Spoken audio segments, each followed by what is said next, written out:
Avogadro की परिकल्पना समझने के बाद हम डाल्टन का परमाणु सिद्धांत को समझने का प्रयास करते हैं। चलिए देखते हैं डाल्टन ने क्या समझाया। तो जॉन डाल्टन ने रासायनिक संयोग के नियमों का सैद्धांतिक प्रमाण दिया। जो रासायनिक संयोग के नियम हम लोगों ने अभी पढ़े हैं उसका ये सैद्धांतिक प्रमाण दिए। इन्होंने 1808 में, कहीं कहीं 1803 भी है लेकिन मेंशन 1808 ही याद रखिए, एनसीईआरटी में गिवन है, में एक सिद्धांत प्रतिपादित किया जिसे डाल्टन का परमाणु सिद्धांत कहते हैं।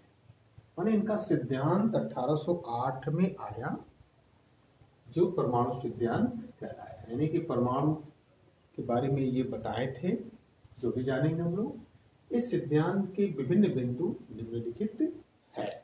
सिद्धांत के विभिन्न बिंदु निम्नलिखित हैं। पहला, तो पहले बिंदु में इनका यह कहना था कि समस्त पदार्थ जितना हम देखते हैं, या इसे हमने द्रव्य भी बोला, ये सभी अत्यंत सूक्ष्म अविभाज्य कणों से मिलकर निर्मित होते हैं, जिसे इन्होंने परमाणु कहा था। ये बात आपको याद रखनी है। मतलब इनके पहले बिंदु में यह बताया गया था कि सभी पदार्थ, चाहे वो तत्व हो या यौगिक हो, सभी जो हमारे आसपास हैं या जिसे हम देखते हैं, अत्यंत सूक्ष्म कणों से निर्मित हैं। अविभाज्य भी बोला था, ये अत्यंत सूक्ष्म कणों से निर्मित हैं जिन्हें परमाणु कहते हैं। जबकि दूसरे बिंदु में इन्होंने बताया था किसी एक तत्व के सभी परमाणु आकार में, द्रव्यमान में तथा अन्य रासायनिक गुणों में समान होते हैं। माने एक ही तत्व के जितने भी परमाणु होंगे सबके सब क्या होंगे, समान होंगे। जैसे हमारे हाथ में ये चाक है, तो इस चाक के निर्माण में जो भी कण भाग ले रहे हैं वो एक ही तरह के कण हैं जिनके मिलने से इस चाक का निर्माण हुआ। ठीक है, वही इन्होंने कहा कि जब एक ही तत्व होगा तो उनके भीतर जितने परमाणु होंगे वो आकार में भी, द्रव्यमान में भी और रासायनिक गुणों में भी वे समान होंगे। जबकि भिन्न तत्वों के परमाणु परस्पर भिन्न होते हैं।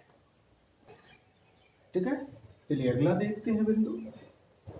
अब इसमें यह बताया गया है कि परमाणु अविभाज्य, इंडिविजुअल, जिसे ब्रेक नहीं कर सकते, तोड़ नहीं सकते, एवं अविनाशी, नष्ट भी नहीं कर सकते होते हैं। अर्थात परमाणु को न हम उत्पन्न कर सकते हैं और ना ही उसे नष्ट कर सकते हैं। अर्थात परमाणु को न तो निर्मित किया जा सकता है और ना ही नष्ट किया जा सकता है। अगले बिंदु में हम लोग देखते हैं, पढ़े भी हैं, यही तत्व जब आपस में पूर्ण संख्याओं के अनुपात में मिलते हैं तो यौगिक का निर्माण करते हैं, जिसे हम कंपाउंड कहते हैं। और एक इंपॉर्टेंट बिंदु, महत्वपूर्ण बिंदु, ये याद रखेंगे कि जब भी कोई केमिकल रिएक्शन होगी, यानी कि जब भी कोई रासायनिक अभिक्रिया होगी, तो उसके भीतर इन तत्वों के अंदर जो ये परमाणु हैं उन्हें हम जब चाहें कंबाइन कर सकते हैं, माने संयुक्त कर सकते हैं, उन्हें पृथक कर सकते हैं, उसमें से निकाल सकते हैं तथा उन्हें रीअरेंज्ड यानी कि पुनर्व्यवस्थित भी कर सकते हैं। अर्थात रासायनिक अभिक्रियाओं में तत्वों के परमाणु संयुक्त या पृथक तथा पुनर्व्यवस्थित होते हैं। ठीक है, तो चलिए इस तरह से हम लोगों ने डाल्टन के परमाणु सिद्धांत को देखा। अब अलग से हम चर्चा करते हैं परमाणु और अणु के बारे में। हालांकि यहाँ तो गिवन नहीं है, बट हम लोग इसको देखें, यह आगे हमें काम करेगा। तो चलिए हेडिंग लेते हैं परमाणु।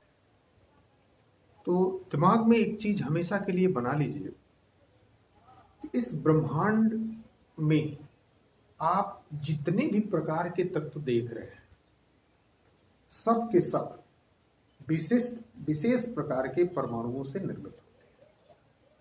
ठीक है। दूसरी बात,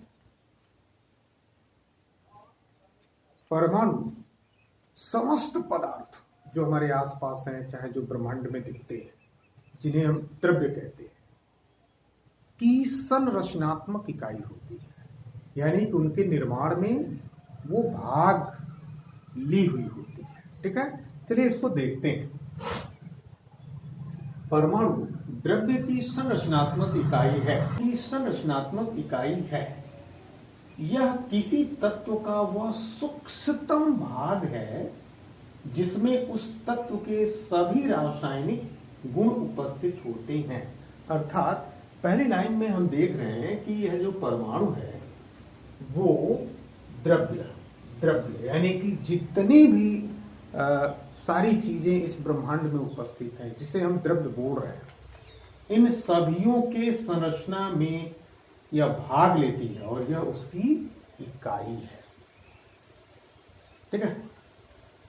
यह यानी कि परमाणु किसी तत्व का वह सूक्ष्मतम भाग है जिसमें उस तत्व के सभी रासायनिक गुण उपस्थित होते हैं, यानी कि उनके ही भीतर उनके केमिकल प्रॉपर्टीज भी पाए जाते हैं। ठीक है। अब ये अगले बिंदु में, प्रत्येक तत्व कुछ विशिष्ट प्रकार के परमाणुओं से निर्मित होते हैं। सही है। इसलिए ब्रह्मांड में जितने तत्व हैं उतने प्रकार के परमाणु भी हैं। ठीक है। चलिए अब हम अणु की चर्चा करते हैं। हेडिंग बनाएंगे अणु। अंग्रेजी में इसे मॉलिक्यूल कहते हैं और यह अणु किसी भी रासायनिक अभिक्रिया में भाग नहीं लेता। ठीक है। चलिए देखते हैं। अणु किसी तत्व अथवा यौगिक का वह सूक्ष्मतम कण है जो स्वतंत्र रूप से अस्तित्व में रह सकता है। ठीक है। जो स्वतंत्र रूप से अस्तित्व में रह सकता है तथा उस तत्व अथवा यौगिक के सभी रासायनिक गुण को प्रदर्शित करता है जो उसके भीतर विद्यमान है। परंतु यह हाइलाइटेड होना चाहिए, कर लीजिएगा, यह किसी रासायनिक अभिक्रिया में भाग नहीं लेता और एक अणु में एक ही तत्व अथवा एक से अधिक तत्वों के परमाणु रासायनिक बंधों के द्वारा, रासायनिक बंधों यानी केमिकल बॉन्डों जो हमें आगे पढ़ना है चैप्टरों में, के द्वारा परस्पर संबंध रहते या बंधे रहते हैं।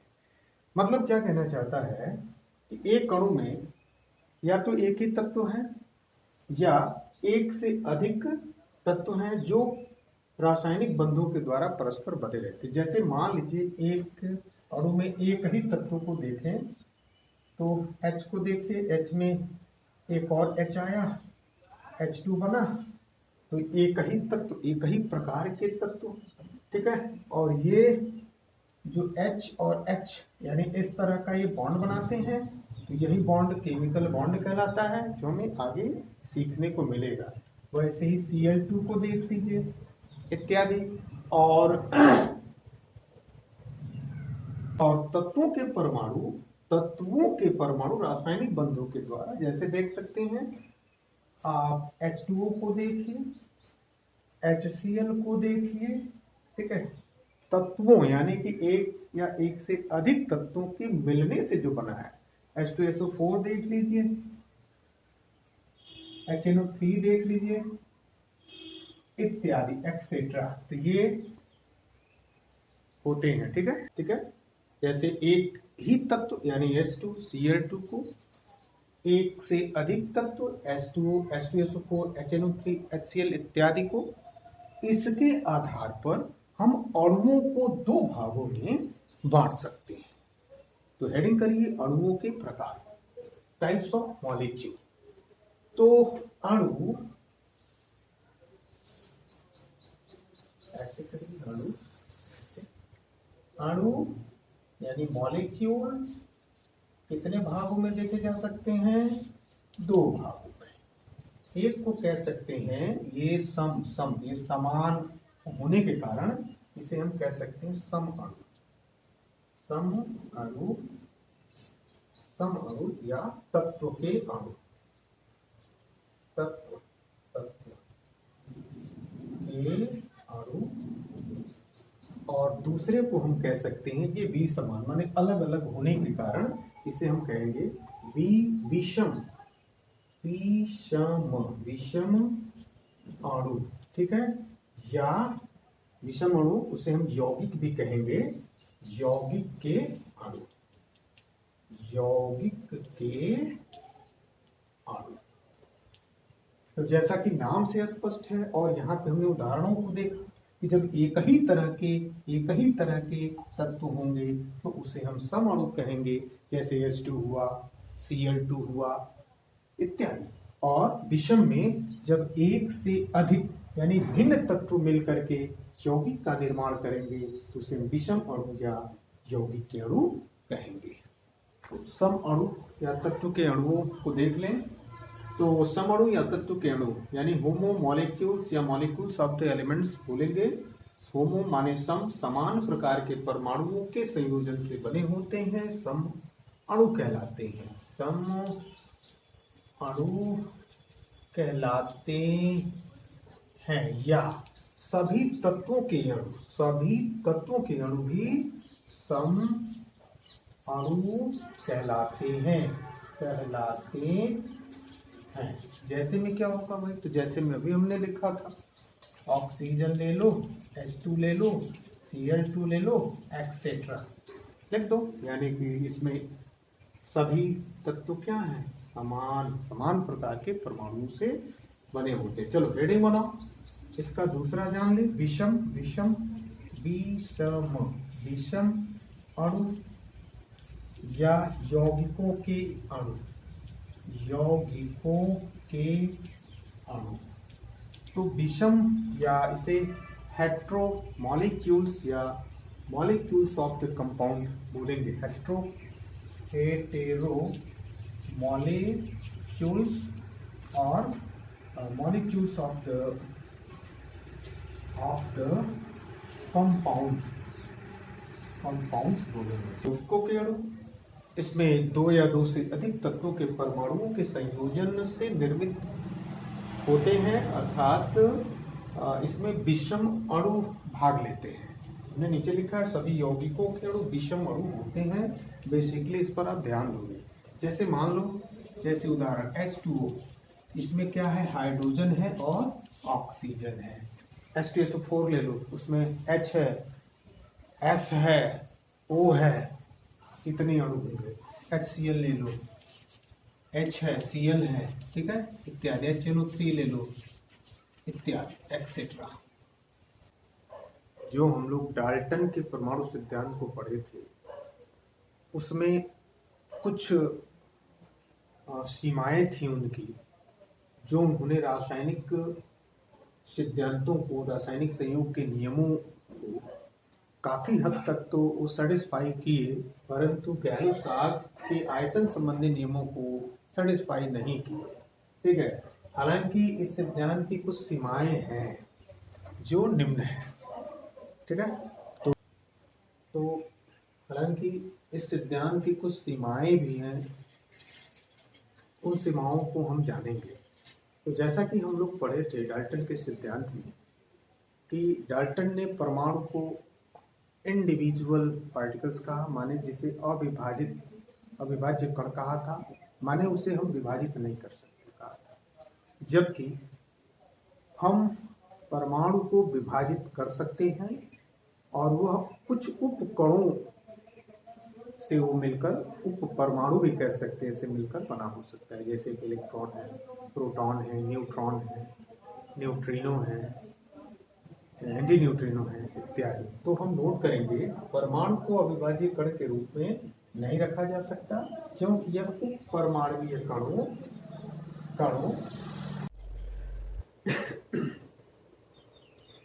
क्योंकि यह उप परमाणुीय कणों इलेक्ट्रॉन, प्रोटॉन तथा न्यूट्रॉन में विभाज्य माने तोड़ा जा सकता है। ठीक है, चलिए दूसरा इसकी सीमा देखते हैं।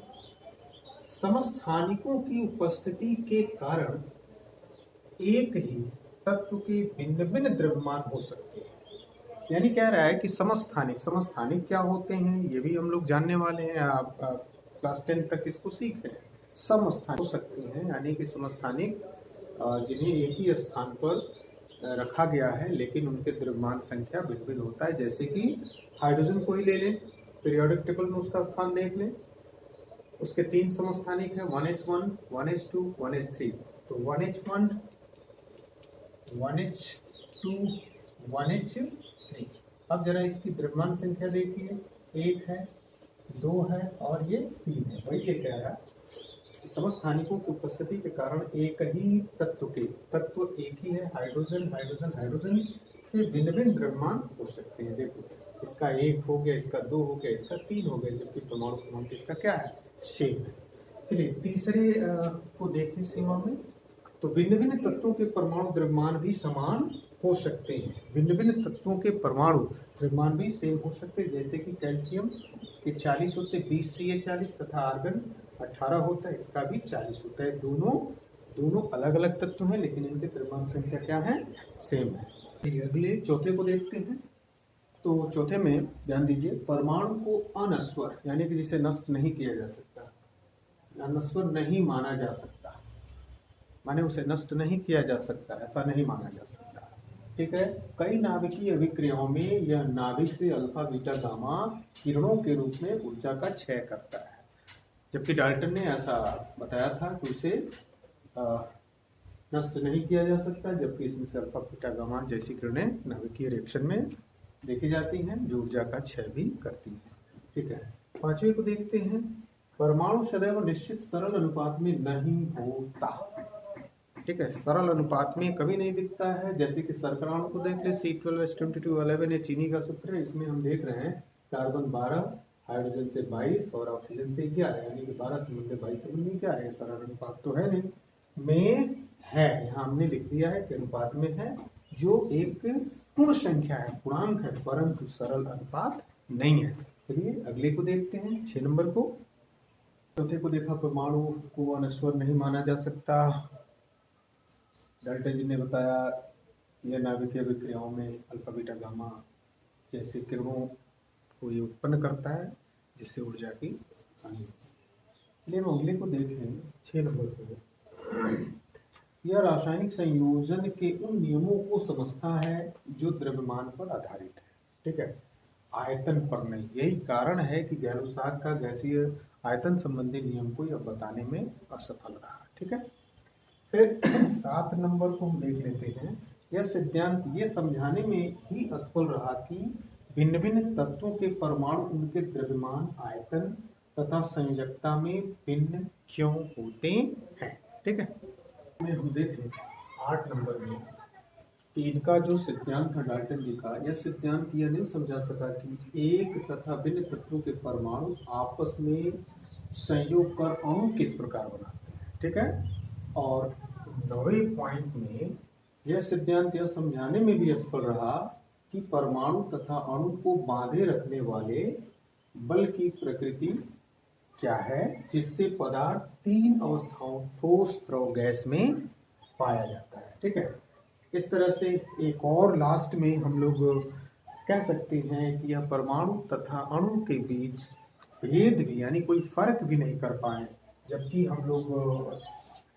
हम लोगों ने अवोगाड्रो को देखा था, वो परमाणु और अणुओं के बीच में फर्क कर पाए थे या बताने में सफल रहे थे अलग अलग कि परमाणु और अणु क्या है। ठीक है।